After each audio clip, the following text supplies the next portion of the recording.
লক্ষ্মীপুরে একটি talk show অনুষ্ঠানের আয়োজন করা হয়।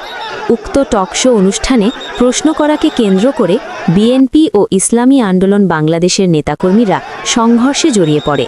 এতে উভয় পক্ষের অন্তত ৮ জন নেতাকর্মী আহত হয়েছেন। এই সংঘর্ষের খবর পেয়ে পুলিশ ঘটনাস্থলে পৌঁছায় এবং উত্তপ্ত পরিস্থিতিকে নিয়ন্ত্রণে আনে। যারা আহত হয়েছে তাদেরকে উদ্ধার করে হাসপাতালে পাঠানো হয়েছে।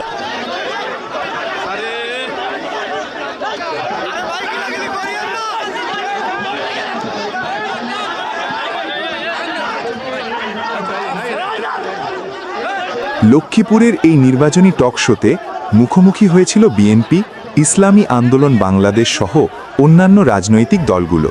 স্বাভাবিকভাবে আলোচনা চলাকালীন হঠাৎ একটি প্রশ্ন মুহূর্তেই পাল্টে দেয় পরিস্থিতি। স্বাভাবিক কথার লড়াই রূপ নেয় সংঘর্ষে। প্রত্যক্ষদর্শীরা জানান, রামগঞ্জ সরকারি কলেজ মাঠে একটি নির্বাচনী টক শোর শুটিং চলছিল।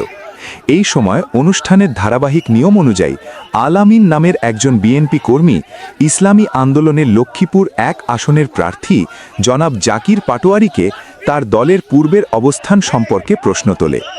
এতে ক্ষিপ্ত হয়ে ইসলামী আন্দোলনের সমর্থকরা ওই বিএনপি কর্মীকে জুতা প্রদর্শন করে।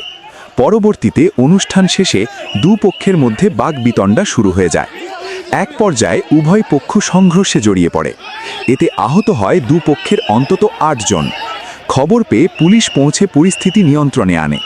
ঘটনাস্থল হতে আহতদের উদ্ধার করে হাসপাতালে পাঠানো হয়।